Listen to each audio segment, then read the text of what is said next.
हमारा 9वां पॉइंट यहाँ पर शुरू होता है, जो है मियारी ज़बान और बोली का तनाज़ा। बच्चा अपने घर में और पास पड़ोस में जो ज़बान सुनता है और बोलता है, उमूमन इसमें कवायद का लिहाज नहीं रखा जाता। इस पर दीगर ज़बान बोलने वालों का असर भी होता है। जब बच्चा स्कूल में दाखिल होता है तो इसे किताबी ज़बान सीखने पर ज़ोर दिया जाता है, जो मियारी ज़बान होती है। इस तरह बोली और मियारी ज़बान में एक फ़ासला सा नज़र आता है। अब देखिए, यहाँ पर बताया गया है कि बच्चा अपने घर में और पास पड़ोस में जो ज़बान सुनता है और बोलता है, उमूमन इसमें कवायद का लिहाज नहीं रखा जाता। अब ज़ाहिर सी बात है, बच्चा जब अपने घर से माहौल से सीखता है तो कोई भी चीज़ वो कानून के हिसाब से तो नहीं सीखता। जैसे कि ज़बान के जो सारे कानून होते हैं, जो सारे कानून को फॉलो करके ज़बान सीखी जाती है या बोली जाती है, समझी जाती है, ठीक है। तो हर ज़बान के जो है वो कायद होते हैं। जैसे कि मैंने आपको इससे पहले भी बताया था कि हर ज़बान का ग्रामर होता है। ग्रामर होता है तो ग्रामर्स में क्या होते हैं, उसी ज़बान के सारे कवायद समझाए जाते हैं कि कहाँ कौन सी बात करनी है, कहाँ कौन से अल्फाज इस्तेमाल करने हैं। तो ये सारी चीज़ें जो आते हैं वो कवायद के अंदर आते हैं। जैसे कि मैंने इससे पहले भी बताया था, आपको इंग्लिश के एग्जांपल दिया था कि इंग्लिश में ग्रामर होता है, ग्रामर में बहुत सारी चीज़ें होती है। तो वो सारी चीज़ों को सीख कर, तो मतलब वो सारी चीज़ों को सीख रहे हैं, मतलब आप क्या कर रहे हैं, ज़बान के कवायद को सीख रहे हैं कि ज़बान जो है वो किस तरह से काम करती है, किस तरह से उसके कवायद काम करते हैं, कहाँ पर आपको कौन सी चीज़ बोलनी है, कहाँ पर आपको कौन सी चीज़ नहीं बोलनी है, कहाँ कौन सा सेंटेंस बनता है, आपका सेंटेंस बनता है तो कैसा बनता है। तो ये सारी चीज़ें जो है कहीं ना कहीं कानून में आते हैं, ज़बान के कानून के अंदर आते हैं। अब देखिए, यहाँ पर बताया गया है कि बच्चा अपने घर में पास पड़ोस में जो ज़बान सुनता और बोलता है, उमूमन इसमें कायद का लिहाज नहीं रखा जाता। अब जाहिर सी बात है कि बच्चा जो है वो कहाँ से सीखता है। इससे पहले भी ये बात हो चुकी है हमारी कि बच्चा जो है वो अपने अतराफ़ से सीखता है, अपने घर वालों से सीखता है, अपने माँ बाप से सीखता है, ख़ानदान वालों से सीखता है। मादरी ज़बान जो भी होती है उसकी, वो मादरी ज़बान कहाँ से सीखता है, अपने घर ही से सीखता है, मोहल्ले से सीखता है, बच्चों के साथ खेल कूद में सीखता है। सारी चीज़ें जो होती है वो क्या करता है, एक तो वो ज़बान क्या करता है, सुनता है।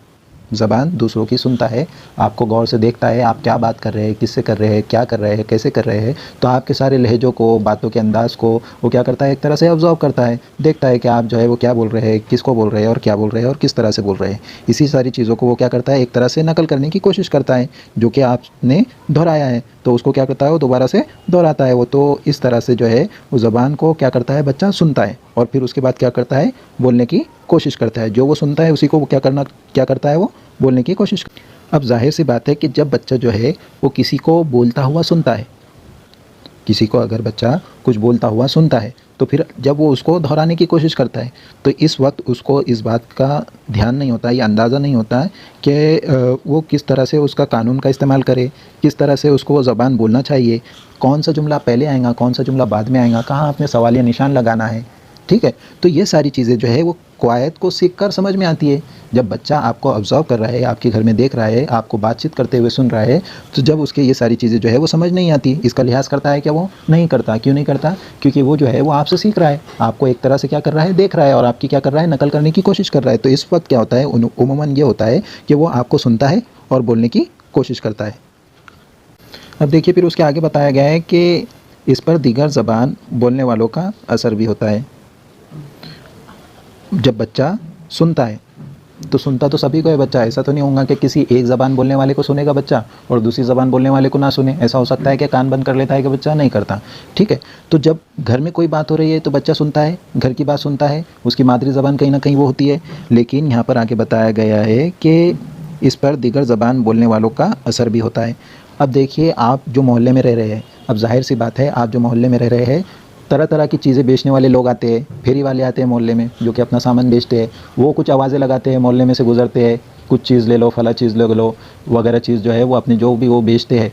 तो बहुत से लोग जो होते हैं उनकी ज़बानें अलग अलग होती है। बहुत से राजस्थानी वाले लोग आते हैं जो कि अपनी चीज़ें बेचते हैं, बहुत सारे इधर उधर के लोग आते हैं, बहुत सारे मराठी बोलने वाले लोग आते हैं जो कि मराठी में बोलते हैं। तो बच्चा क्या करता है, एक तरह से जिस तरह से आपके घर में आपकी ज़बान सुनता है तो बच्चे को ये कान पर बाहर वाले की भी ज़बान का असर होता है। तो जो है वो बाहर से भी सारी चीज़ें जो है वो अपने कानों से असर लेता है और कहीं ना कहीं उस ज़बान को भी समझने की कोशिश करता है।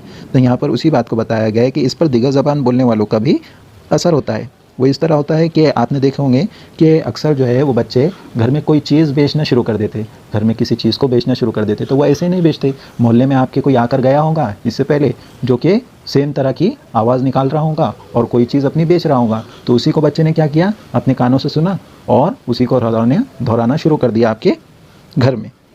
अब देखिए उसके आगे बताया गया है कि जब बच्चा स्कूल में दाखिल होता है तो इसे किताबी ज़बान सीखने पर जोर दिया जाता है, जो मियारी ज़बान होती है। अब जाहिर सी बात है, जब बच्चा जो है वो घर से सीख कर आ रहा है किसी ज़बान को, तो वो जो ज़बान सीखता है वो अपनी कहीं ना कहीं मादरी ज़बान को सीख कर आया हुआ होता है। लेकिन जब बच्चा स्कूल में जाता है, अगर वो उसी सेम मीडियम की जो सेम मीडियम उसका मदर टंग का है, उस सेम मीडियम के अंदर भी अगर तालीम हासिल करने के लिए अगर स्कूल में जा रहा है, तो ज़रूरी है कि सिर्फ वो उसी मीडियम में पढ़ेगा। इंग्लिश भी एक सब्जेक्ट है सभी को, ठीक है, कंपलसरी सब्जेक्ट है इंग्लिश। तो जब बच्चा उर्दू मीडियम का है, फॉर एग्जांपल उर्दू उसकी मादरी ज़बान है, तो अगर जब वो बाहर जाता है और स्कूल में उर्दू ज़बान सीखता है, तो उसके साथ क्या होगा, उसको मराठी ज़बान भी सीखना होगा, इंग्लिश ज़बान भी सीखना होगा, हिंदी भी सीखना होगा। तो उसको क्या है, एक तरह से म्यारी ज़बान सिखाई जाती है। घर पर होता है कि ये सारी चीज़ें आप कानून के हिसाब से बताते हैं कि आपको जो है वो ग्रामर इस तरह से अप्लाई करना है, इस तरह से जुमले बनाना है और फिर उनको एक साथ मिलाकर क्या करना है, उनको बोलना है। और फिर उसके बाद में फिर आप जो है वो सवालों को बराबर आप जो है वो तरतीब भी देंगे, सवालिया निशान लगाएंगे, कहाँ ताजुबिया निशान आता है वहाँ ताजुबिया निशान भी लगाएंगे। तो ये सारी चीज़ें जो है वो घर पर फॉलो नहीं होती, क्योंकि वो जो है वो मादरी ज़बान अपनी सीख कर आया है, अपने घर से जो है वो मादरी ज़बान सीख कर आया है, उसको सारे कवायद का इल्म होता है क्या, नहीं होता। बाद में जब वो जो उसकी मादरी ज़बान है उसका भी उसको कवायद का इल्म नहीं होता, फिर जब बाद में वो स्कूल में जाता है तो सारी उसी ज़बान का क्या करता है, एक तरह से म्यारी इल्म हासिल करता है, ज़बान को सीखता है, सारी चीज़ें जो है वो सीखता। तो आपको क्या किया जाता है, बच्चों को एक तरह से किताब के ज़रिए से पढ़ाया जाता है, किताब पर जोर देकर पढ़ाया जाता है कि ये जो सारी चीज़ें जो किताब में दी हुई है इसको क्या करना है, आपने एक तरह से फॉलो कर चलना है। उसमें क्या चीज़ें होती है, एक तरह से कानून बताए हुए होती है उसी ज़बान के कि किस तरह से सारी चीज़ें होती है, किस तरह से आपको कहाँ रुकना है, कहाँ नहीं रुकना है, किस तरह से बोलना है, कहाँ कौन से जुमले इस्तेमाल होंगे, जुमलों में इस्तेमाल वगैरह बहुत सारी चीज़ें जो है वो यहाँ पर बताई जाती है। एक तरह से आपको क्या किया जाती है, जो म्यारी ज़बान होती है उसको सिखाया जाता है स्कूल्स के अंदर। फिर उसके आगे दिया हुआ है कि इस तरह बोली और म्यारी ज़बान में एक फ़ासला सा नज़र आता है। तो इस तरह जो है वो यहाँ पर दोनों के अंदर जो है वो एक फ़ासला सा नज़र आता है। फ़ासला नज़र आता है मतलब कैसे फ़ासला नज़र आता है कि आपकी जो बोली जाने वाली ज़ुबान है, जो भी आपकी बोली होगी, जो भी आपकी मदर टंग होती है, जो भी आपकी मदर टंग के हिसाब से आपके घर पर बातचीत वगैरह होती है, वो सारी चीज़ें जो होती है वो एक तरफ आपके घर की हद तक। लेकिन जब आप स्कूल में आ रहे हैं तो आपको जो है वो आपकी जो लोकल लैंग्वेज है, जो भी आपकी बोली है, ठीक है, जो भी आपकी मादरी ज़बान है, वो उसका तो आपको मीडियम्स के अंदर इल्म हासिल करना है। लेकिन उसके अलावा भी जो है बहुत सारी ज़बानें होती है, आपको इंग्लिश को भी सीखना होता है, आपको कहीं ना कहीं मराठी को भी सीखना होता है, हिंदी को भी सीखना होता है। तो इस तरह से जो है वो दोनों में एक बहुत बड़ा फासला सा नज़र आता है, जो कि यहाँ पर बताया गया है। अब उसके आगे बताया गया है, सरपरस्तों, असातिज़ा और तालीमी इंतज़ामिया की कोशिश होती है कि बच्चों को म्यारी ज़बान की आमोज़िश की तरगीब दी जाए। अब देखिए इससे ये बात समझ में आती है कि एक तरह से सरपरस्त जो होते हैं, गार्जियन जो होते हैं, पेरेंट्स जो होते हैं, वालिदैन जो होते हैं और उस्ताद जो होता है और तालीमी इंतज़ामिया जो कुछ होती है, तो वो क्या करती है, बच्चों को म्यारी ज़बान की आमोज़िश की तरगीब दी जाए, इस बात पर वो क्या करते हैं, ज़ोर करते हैं कि बच्चे ने जो है वो ज़बान को सीखना चाहिए और हर ज़बान का उसको इल्म आना चाहिए। तो एक तरह से क्या करते हैं, बच्चे को जो है वो इस बात की तरगीब देते हैं, तरह तरह से जो है वो उसका हौसला बुलंद करते हैं, तरह तरह से जो है वो उसको पढ़ने की तरफ जो है वो अट्रैक्ट करते हैं, जिससे जो है वो म्यारी ज़बान को सीख सके, एक तरह से उसको क्या हो सके कि म्यारी ज़बान उसको आए समझ में। ठीक है, बोली जो जाती है ज़बान वो तो ठीक है, मादरी ज़बान है जो भी है, लेकिन उसको जो है वो दूसरी ज़बानों का भी जो है इल्म है वो होना चाहिए। इसके लिए क्या करते हैं, तरह तरह से जो है उस्ताद जो है, सरपरस्त जो है वो कोशिशें करते हैं। अब देखिए उसके आगे बताया गया है कि तालीम का काम ही ये है कि तलबा को म्यारी ज़बान पर उबूर हासिल करने में मदद करे। तालीम का क्या काम बताया गया है यहाँ पर कि तालीम जो आप बच्चे को हासिल करवा रहे हैं स्कूल कॉलेजेस के ज़रिए से, ठीक है, तो तालीम का काम क्या है, तालीम का काम ये है कि तलबा को म्यारी ज़बान पर उबूर हासिल हो जाए। एक तरह से बच्चा जो है वो जिस तरह से वो अपने घर पर बात करता है, बोली बोलता है, जो भी आपकी मादरी ज़बान है वो सारी चीज़ें, ठीक है, तो ये सारी चीज़ें तो एक तरफ हो गई। लेकिन आपको क्या करना है कि तालीम का काम जो है वो कौन सा होना चाहिए, कि तालीम का काम ये होना चाहिए कि तलबा को, जो भी आप स्टूडेंट को ज़बान का जो म्यारी ज़बान होती है तो उसको क्या हो जाए, एक तरह से उस पर उबूर हासिल हो जाए, उसको जो है वो म्यारी ज़बान मुकम्मल तौर से आ जाए, जो भी लैंग्वेज होंगी, ठीक है। तो इस तरह से यहाँ पर बताया गया है कि उसका जो काम होता है वो क्या होता है कि कहीं ना कहीं मदद करने का काम होता है, मदद करना है आपको, कि तालीम का काम ये होता है कि तलबा को म्यारी ज़बान पर उबूर हासिल करने में मदद करे, कि तालीम का काम ये होता है कि वो क्या कर रही है, एक तरह से म्यारी ज़बान को हासिल करने में, म्यारी ज़बान पर उबूर हासिल करने में क्या कर रही है, आपको मदद कर रही है। कौन कर रही है, तालीम। ठीक है, फिर उसके आगे बताया गया है वजह यह है कि समाजी और तहज़ीबी सतह पर म्यारी ज़बान ही मतलूब है। अब देखिए यहाँ पर बताया गया है कि ये सारी चीज़ों का जो वजह है, जो मेन चीज़ यहाँ पर निकल कर आती है, इंपॉर्टेंस जो निकल कर आता है, अहमियत जो यहाँ पर बताई गई है कि उसकी वजह क्या है। म्यारी ज़बान जो आप बच्चे को हासिल करवा रहे हैं तो किस लिए करवा रहे हैं, क्या उसका मकसद है हासिल करने के पीछे का, तो उसी बात को यहाँ पर बताया गया है कि वजह यह है कि समाजी और तहज़ीबी सतह पर म्यारी ज़बान ही मतलूब है। मतलब ये कि समाजी में आप देख रहे होंगे आपके आसपास जो है, और तहज़ीबी सतह पर एक तरह से जो है वो सिर्फ म्यारी ज़बान की ही अहमियत है।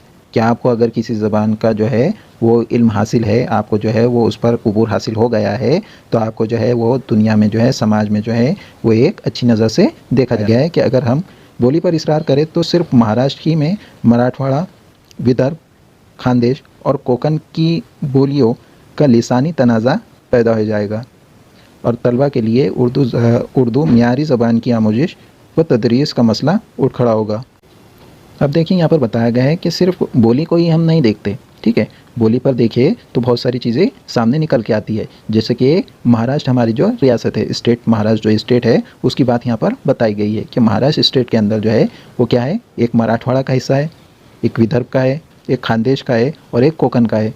ठीक है, तो ये चार तरह से यहाँ पर एग्जाम्पल के तौर पर चार चीज़ों को यहाँ पर बताया गया है, और कोंकण की बोलियों का लिसानी तनाज़ा पैदा हो जाएगा कि बोलियाँ जो है वो अलग अलग होती है। जैसे मैंने आपको इससे पहले भी क्लास में बताया था कि अलग अलग लहजा होता है बात करने का, अलग अलग एक स्टाइल जिसे बोल सकते हैं हम, बात करने का तरीका जो होता है वो अलग अलग होता है, एक दूसरे से मुख्तलिफ होता है। जैसे कि हम महाराष्ट्र की एग्जांपल यहाँ पर बताई गई है कि महाराष्ट्र में एक मराठवाड़े का हिस्सा है, विदर्भ का हिस्सा है। तो मराठवाड़े में अगर आप जाएंगे तो आपको जो है वो कहीं ना कहीं उर्दू ही बोलने को मिलेंगी, दिखेंगी। ठीक है, वहाँ के जो लोग हैं वो उर्दू बोलते हैं, लेकिन उनका जो लहजा होता है वो कहीं ना कहीं विदर्भ से जो है वो अलग होता है। जैसे मराठवाड़े में अगर आप जाएंगे और वहाँ पर अगर आप फॉर एग्ज़ाम्पल किसी के इंतकाल में गए, अब वहाँ क्या अगर कोई लोकल के एरिया वाला है तो वो क्या बोलता है कि हम मौता में आए। ठीक है, जबकि हम जो है वो इधर क्या बोलते हैं, विदर्भ के अंदर इंतकाल हो गया है किसी का तो वहाँ पर आए हैं, जनाजे में आए हैं। ठीक है, तो इस तरह से जो है वो कहीं ना कहीं बोली में जो है वो फ़र्क हो जाता है। फिर उसी तरह से विदर्भ का बताया गया है। ठीक है, अब देखिए म्यारी ज़बान में और बोली में जो है वो एक तरह से फ़र्क बताया गया है यहाँ पर कि किस तरह से जो है वो बोली अलग बोली जाती है, लेकिन म्यारी ज़बान जो है वो सभी को जो है वो एक बताई जाती है, एक ही सिखाई जाती है। अब देखिए उसके बाद विदर्भ की जो बात आती है तो वो मराठवाड़े से कहीं ना कहीं विदर्भ का जो है वो बोली का जो है वो बोलने का जो लहजा होता है लोगों का वो कहीं ना कहीं उर्दू ही बोलते हैं। ठीक है, लेकिन एक दूसरे से अलग होता है। इसी तरह से खानदेशी, कोंकणी बोलियाँ जो है वो एक तरह से लिसानी जो तनाज़ा होता है उनका वो एक दूसरे से क्या होता है, अलग होता है, मुख्तलिफ होता है। जैसे कि मैंने इससे भी पहले बताया था आपको कि बाज़ मरतबा लोग क्या बोलते हैं, हाव। हाव क्या है, कुछ नहीं। ठीक है, एक तरह से बोली का हिस्सा है। हाँ होता है उर्दू में जो है वो हाँ होता है, हाव नहीं होता, जी हाँ होता है। ठीक है, तो इस तरह से जो है वो बताया गया है। उसके अलावा एक दूसरी एग्जांपल देखे थे हमने, आरा। आरा क्या होता है, आरा कोई लफ्ज़ है ही नहीं, आ रहा हूँ। ठीक है, आ रही हूँ। तो ये जो है वो एक तरह से म्यारी ज़बान होती है जो सभी को सिखाई जाती है। तो यहाँ पर जो है वो इसी मसले को जो है वो बताया गया है कि किस तरह से महाराष्ट्र ही में मराठवाड़ा, विदर्भ, खानदेश और कोंकण की बोलियों का लिसानी तनाज़ा पैदा हो जाएगा कि सारे जो लोग होते हैं, चारों जो अलग अलग हिस्से के जो लोग हैं वो अलग अलग बोलियाँ बोलते हैं, लेकिन इनको जो है वो उर्दू ज़बान इनकी मदर टंग है, तो म्यारी ज़बान का इनको कहीं ना कहीं इल्म हासिल करना होगा। ठीक है, तो इसी बात को यहाँ पर बताया गया है। और तलबा के लिए उर्दू म्यारी ज़बान की आमोजिश व तदरीस का मसला उठ खड़ा होगा।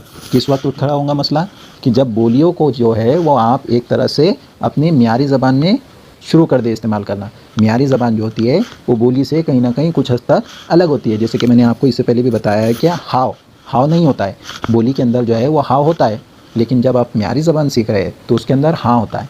ठीक है, इसी तरह से आरा नहीं होता है, आ रहा हूँ होता है। तो म्यारी ज़बान में और बोली में एक तरह से जो फ़र्क है वो यहाँ पर दिखाई देता है।